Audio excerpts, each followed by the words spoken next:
She walked into the dealership wearing jeans and a simple white t-shirt, inquiring about a luxury car. The salesman looked her up and down with disdain. "I'm sorry, but I think you're in the wrong place," he sneered, gesturing toward the exit. "These vehicles start at $300,000. As other staff members snickered and customers stared, her face flushed with humiliation. She left without a word. The next morning, a gleaming Rolls-Royce Phantom pulled up outside the dealership. When the back door opened, the salesman's jaw dropped. He never saw it coming. The prestigious Boston luxury motors sparkled under the morning light. Glass walls showcased a fleet of exotic vehicles that most people would only dream of owning: Porsche, Bentley, Aston Martin, Ferrari, each more expensive than the last. Margaret Collins Maggie, to those who knew her, stepped through the doors, her brown ponytail bouncing slightly with each step, her simple white t-shirt,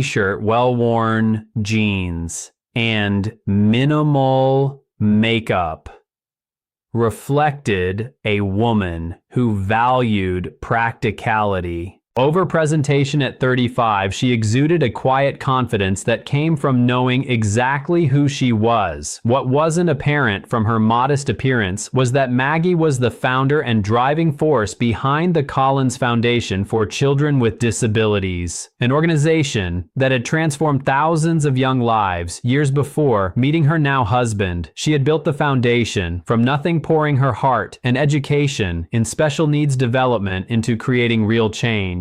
As she entered the showroom, her eyes immediately fell on a sleek midnight blue coupe, perfect for her sister's 40th birthday. Caroline had always dreamed of owning a luxury car, and after beating breast cancer last year, Maggie wanted to give her something truly special. She could easily afford it. Her foundation, success, and personal investments had made her comfortable in her own right, though few knew that across the showroom, Blake Thompson adjusted his blue tie and straightened his navy suit jacket as sales manager. He prided himself on being able to spot serious buyers instantly at the sight of Maggie and her casual clothes. He smirked and nodded to his colleagues. This would be amusing. "Good morning." Maggie smiled at a young salesman named Daniel who approached her. "Welcome to Boston Luxury Motors. I'm Daniel. Is there something specific you're interested in today?" Before Maggie could respond, Blake smoothly intercepted. "I'll handle this, Daniel," he said, then turned to Maggie with a practiced smile that didn't reach his eyes. "Looking for directions, ma'am?" And just like that, Maggie's day at the dealership began, a day that would change perspectives for everyone involved. "Actually," Maggie replied pleasantly, "I'm interested in that midnight blue coupe." She pointed to the $285,000 vehicle displayed on the elevated platform. Blake Thompson's smile tightened. He's seen this before. People wandering in to daydream about cars they could never afford, with end-of-Manon quotas looming, and 3 serious buyers expected that afternoon. He had no time for fantasies. "That's the limited edition. Azure, only 15 were made this year," he said, emphasizing each word as if speaking to a child. "Perhaps I could direct you to our used car division. They're in a separate building about 3 blocks east." Maggie noticed how his eyes darted over her simple clothing, lingering on her scuffed sneakers. She was accustomed to such judgments. Most people had no idea she deliberately chose this way of living, finding freedom and simplicity. "Despite having access to immense wealth, I'd really like to learn more about this one," she persisted politely. "Is it possible to see the interior?" Blake's expression soured behind him. 2 salesmen exchanged knowing glances. "The Azure is by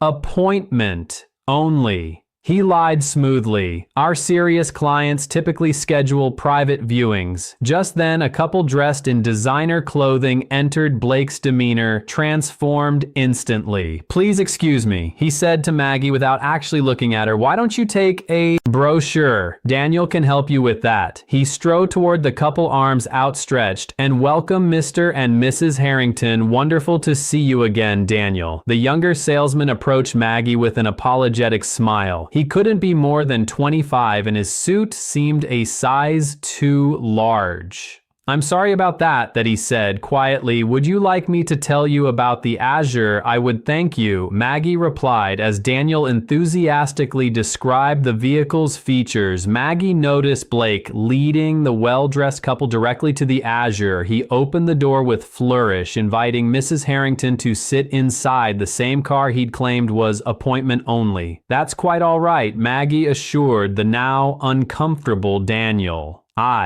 I understand how these things work across the showroom." Blake was performing his well-rehearsed sales routine. "This particular model has a waiting list of 8 months, but I've set aside one for special clients." Mrs. Harrington ran her hand along the leather interior. "It's exquisite, but I'm not sure about the color. We could certainly discuss custom options," Blake assured her. Maggie approached quietly, standing just within earshot. "Excuse me," she said, "I was hoping to inquire about purchasing this model." Blake's face wrinkled. "As I mentioned earlier, this vehicle is being shown to these customers," he said with barely contained irritation. "Perhaps you could come back another time, or as I suggested, check our used car options." The couple looked uncomfortably between Blake and Maggie. "I'm specifically interested in this car," Maggie stated calmly. "For my sister's birthday next month." Blake stepped away from the Harringtons, lowering his voice. "Look, I understand people like to dream, but this is a place of business. That vehicle will cost more than most homes. Now, I've been patient, but you're interrupting a legitimate sale." Several nearby customers had stopped to watch the uncomfortable exchange. Daniel hovered anxiously at the periphery. "I'm prepared to make a cash purchase today," Maggie said. Maintaining her composure, that was when Blake's professional veneer completely cracked. He laughed, a short, harsh sound that echoed across the showroom floor. Several heads turned. "A cash purchase." Really, his voice was louder now. "Designed to humiliate. This isn't a yard sale. We're talking about $250,000. People who can afford these cars don't dress like." He gestured dismissively at her outfit that Maggie felt her cheeks flush, not from embarrassment, but from a slow building anger, not for herself. She'd experienced such treatment before, but for anyone who had ever been judged by their appearance. "I believe my money is as good as anyone else's," she said quietly. Blake stepped closer, towering over her. "Let me be clear," he said, no longer bothering to hide his disdain. "You are wasting my time and embarrassing yourself. Either make an appointment for a serious discussion dressed appropriately, or please leave the premises." The showroom had gone silent. The Harringtons had stepped away from the car, visibly uncomfortable. "Is there a problem here?" A newer voice joined the conversation. The dealership's owner, Richard Mason, attracted by the commotion. Blake straightened his tie. "No problem, sir. Just explaining to this lady that we operate by appointment for serious buyers." Richard Mason assessed the situation quickly, taking in Maggie's simple appearance and the watching crowd. His expression made it clear which side he was taking. "I see," he said. "Ms. Collins." Maggie supplied Margaret Collins. "Miss Collins, perhaps there's been a misunderstanding. Our clientele typically, well, they understand the exclusivity of our vehicles." "I understand perfectly," Maggie replied, her voice steady despite the humiliation burning in her chest. "Your sales manager has made your policies quite clear." Blake stepped forward again, his voice dripping with condescension. "If you're genuinely interested, which I doubt you can call for an appointment, but I'd suggest bringing proof of funds and dressing the part. These cars," he gestured around the showroom, "are for a certain class of people." A murmur rippled through the onlookers. Someone snickered. Maggie looked around at the judging faces, at Blake's smug expression, at the owner's tacit approval of his employees. Behavior she'd faced discrimination before, but rarely so blatantly, so publicly. "I see," she said simply, with dignity intact, but spirits bruised. She turned and walked toward the exit behind her. She heard Blake's voice, not quite quiet enough. "Some people just don't know their place." As she pushed through the glass doors into the morning sunlight. Maggie pulled out her phone. The humiliation stung, but a small, resolute smile formed on her lips as she dialed. The Collins estate sat on 5 quiet acres outside Boston, its understated elegance revealing nothing of the billions behind its ownership. Alexander Collins preferred it that way. At 41, the tech visionary had revolutionized renewable energy storage technology, building a fortune while maintaining a deliberately low profile. When Maggie entered his home office, Alexander looked up from his desk, immediately setting aside his work. 15 years of marriage had taught him to read her expressions with precision. Something was wrong. What happened? He asked, moving around the desk to meet her. Maggie sank into a leather chair, the morning's events washing over her anew. It was educational, she said with a wry smile that didn't reach her eyes. She recounted the experience at the dealership, the condescension, the humiliation, the blatant discrimination. As she spoke, Alexander's expression darkened, but he remained silent, giving her the space to process. It's not about me, she concluded. I have the privilege of walking away knowing the truth. But how many people get treated that way every day without the comfort of knowing they actually could afford what they're being denied? Alexander nodded thoughtfully in their years together. This was what had always moved him most about Maggie, her consistent concern for others, even when she herself had been wronged. So what would you like to do about it? He asked. Finally, part of me wants to do nothing, she admitted, just buy Caroline's gift elsewhere. But then I think about that young salesman Daniel, who treated me with respect regardless of how I was dressed. And I think about all the people who face that kind of judgment without having any recourse. She looked directly at Alexander. These people need to understand that worth isn't determined by appearance. But I don't want vengeance, I want awareness. Alexander nodded slowly, a plan forming. I think I might have an idea that accomplishes both. Nothing too dramatic, Maggie warned, knowing her husband's protective instincts. No buying the dealership and firing everyone. Alexander laughed, nothing so cliche, but maybe he leaned forward, eyes twinkling. A little. Education is in order together. They crafted a plan not for revenge, but for enlightenment. Something that might change perspectives more effectively than simple retribution. Are you sure you don't want to come along? Alexander asked when they'd finalized the details. Maggie shook her head. This isn't about me needing to witness their comeuppance. It's about them learning to see beyond appearances. She paused, then added with a smile. But I expect a full report. As evening settled over their home, Alexander made several phone calls, setting things in motion for the following morning. Tomorrow would bring a powerful lesson in humility and the danger of assumptions, not just for Blake Thompson,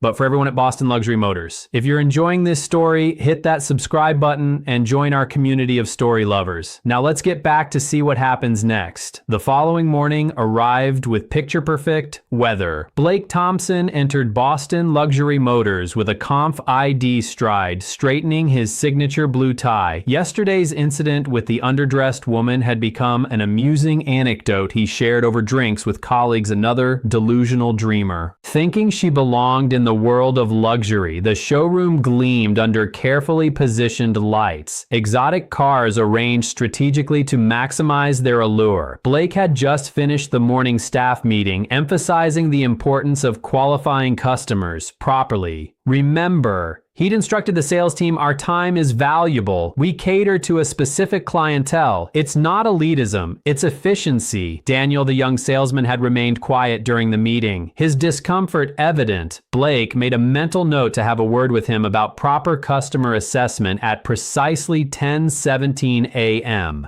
The distinctive purr of an exceptional engine drew attention outside through the floor-to-ceiling windows. A vehicle unlike any other glided to a stop directly in front of the main entrance. Conversations halted mid-sentence. Even Blake, typically unimpressed by luxury vehicles given his daily proximity to them, felt his pulse quicken. A Rolls-Royce Phantom extended wheelbase, but not just any Phantom. This was a custom model with a unique midnight blue finish that seemed to shift colors in the sunlight. conservative estimates would place its value north of $1.2 million, is that Richard Mason, the owner, had emerged from his office, drawn by the sudden silence. The spoke phantom Blake confirmed, already moving toward the entrance. Extremely rare configuration. A uniformed chauffeur exited the Rolls-Royce and walked around to open the rear passenger door. With white-gloved precision from the vehicle emerged a man of commanding presence, tall, impeccably dressed in a tailored suit that whispered rather than shouted its 5-fig price tag. His salt and pepper hair was perfectly groomed, his posture effortlessly authoritative. Blake's salesman instincts kicked into overdrive. This was beyond a good prospect. This was the kind of client dealerships competed for, the kind whose purchases include not just one vehicle, but potentially an ongoing relationship worth millions. "Good morning, sir. Welcome to Boston Luxury Motors," Blake called out, intercepting the distinguished visitor before any other salesperson could approach. Blake Thompson, sales manager. "It's an absolute pleasure to have you with us today." The man regarded Ed Blake with an unreadable expression, then offered a polite smile that didn't quite reach his eyes.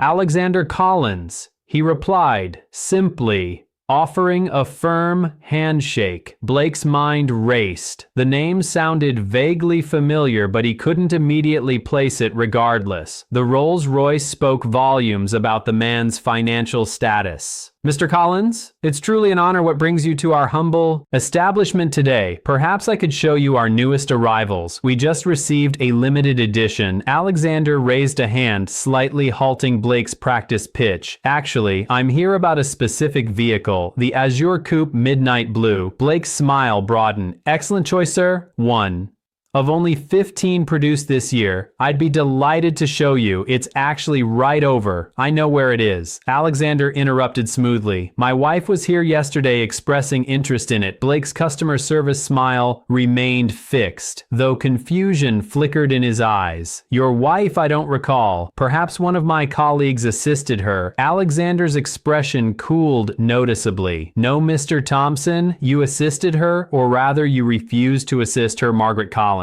"She was wearing jeans and a white t-shirt. You suggested she might be more comfortable looking at used cars." The blood drained from Blake's face as realization dawned behind him. He heard a small gasp from Daniel, who had been hovering nearby. "Mr. Collins." Blake stammered, his usual smooth delivery abandoning him. "There must be some misunderstanding. We welcome all customers here by now." Richard Mason had approached, sensing a situation developing. "Is everything all right?" Blake Alexander turned his attention to the owner, Mr. Mason. "I presume." "Richard Mason, yes indeed. Welcome to Boston Luxury Motors, thank you. I was just explaining to Mr. Thompson that my wife visited yesterday interested in purchasing the Azure Coupe as a gift for her sister. She was, however, treated in a manner that I find troubling." Richard's expression shifted rapidly from welcoming to concerned. I'm sorry to hear that. I believe I was briefly involved in a conversation, but I wasn't aware of all the details." Alexander nodded thoughtfully. "The details include your sales manager here, suggesting that people like her don't belong in an establishment like this, based solely on her casual attire." By now, a small crowd had gathered, other salespeople, support staff, and even a few early customers. The showroom had gone completely silent. Mr. Collins Blake began, desperation creeping into his voice. If there was any misunderstanding, it wasn't a misunderstanding. Daniel suddenly spoke up. All eyes turned to the young salesman, who looked surprised at his own courage. "Miss Collins was treated poorly. She was polite and specific about her interest in the Azure, and she was dismissed repeatedly based on her appearance." Blake shot Daniel a withering look, but the damage was done. Alexander turned back to Richard Mason. "You know, it's interesting. My wife found it and runs the Collins Foundation for Children with Disabilities. It's been her life's work since before I met her. She's raised over $50 million for specialized medical equipment and educational programs." He paused. Letting this sink in, Maggie chooses to dress simply because she believes in living modestly. Despite our means, she finds it keeps her connected to the family. She helps. It's one of the countless reasons I love her, Richard. Mason had gone pale. Mr. Collins, I assure you this does not reflect the values of our dealership. We pride ourselves on actions speak louder than mission statements. Mr. Mason, Alexander interrupted firmly. Now regarding the Azure, I'm not here to purchase just one vehicle. Blake, perk up. Slightly. At this, a glimmer of professional hope breaking through his distress. I was planning to purchase the Azure for my wife's sister, as Maggie intended, but I was also considering a fleet replacement for our corporate vehicles, 7 in total, and my personal collection could use updating as well. Mason's eyes widened. A sale of that magnitude would make their quarterly targets in a single transaction. However, Alexander continued, I find myself questioning whether this is the right establishment for such a scientific investment. The silence in the showroom was absolute. Blake looked physically ill. Mr. Collins, Richard began desperately, I cannot apologize enough for this unfortunate incident. I assure you this is not how we conduct business. Please allow us to make this right. Alexander considered this for a moment. Perhaps there is a way forward, he said finally, but it would require more than just selling me cars. Anything. Richard assured him quickly. The Collins Foundation is hosting a benefit gala next month. We're raising funds for a new adaptive sports complex for children with physical disabilities. Blake, he turned to the mortified sales manager. I think your presence would be educational. Blake swallowed hard. Sir, not as a guest, Alexander clarified, as a volunteer. The foundation is always looking for people to help with setup to assist the children to see firsthand the work being done. The implication were clear. This wasn't just about selling cars anymore. It was about learning a fundamental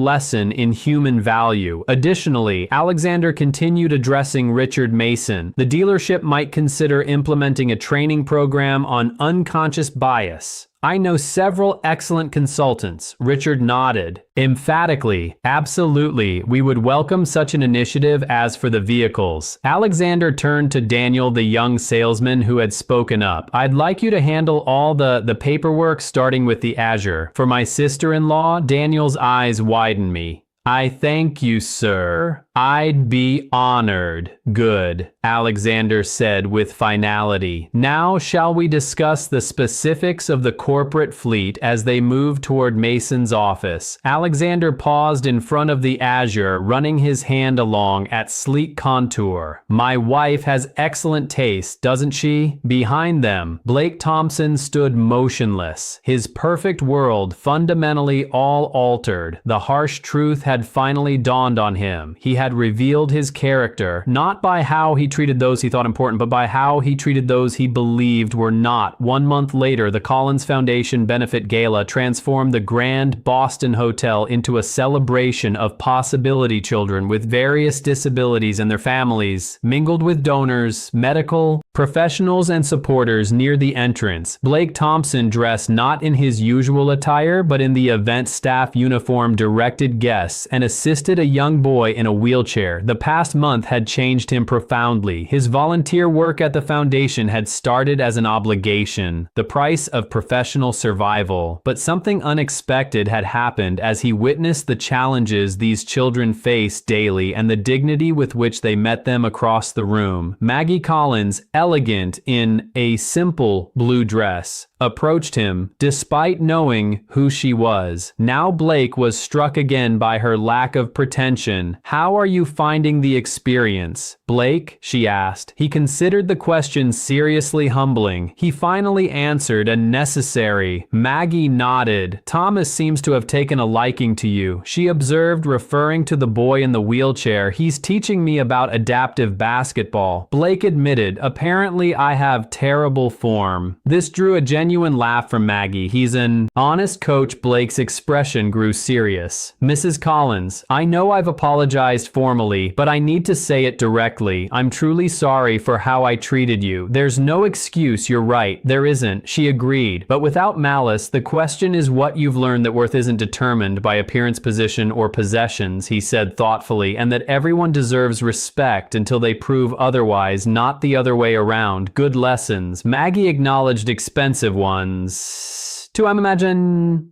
Blake nodded rule. Thinking of the substantial business the dealership had lost when Alexander Collins decided to purchase only the Azure and not the additional fleet worth every penny, he replied sincerely. Across the room, Alexander joined them, placing a gentle hand on his wife's shoulder. Blake was just sharing some of his insights. Maggie explained. Alexander nodded. I hear. You become quite involved with the adaptive sports program.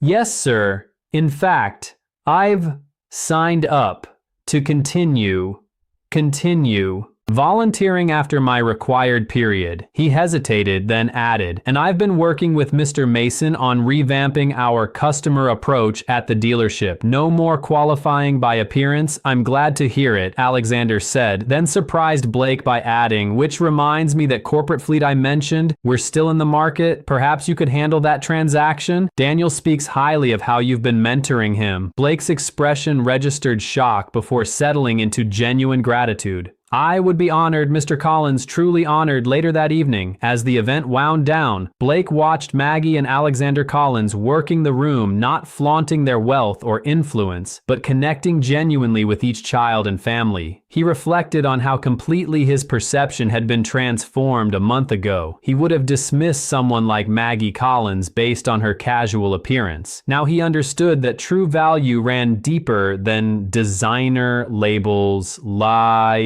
cars, or executive titles. As Blake helped Thomas back into his wheelchair after a photo session, the boy grinned up at him. You know what, Mr. Blake? You're pretty cool for a grown-up. Blake smiled. Coming from you, Thomas. That's the highest compliment I've received in a very long time, and he meant it. We all make judgments based on appearances, don't we? But as Blake Thompson discovered, looking beyond the surface can reveal extraordinary people and life-changing opportunities. If this story resonated with you, please hit that subscribe button and join our community of story lovers. We'd love to hear your thoughts in the comments below. Have you ever misjudged someone based on their appearance or been misjudged yourself? Your experiences might inspire others. And remember, the true measure of wealth has nothing to do with your bank account. It's about how you treat others when you think no one important is watching. See you in our next story, where another powerful lesson awaits.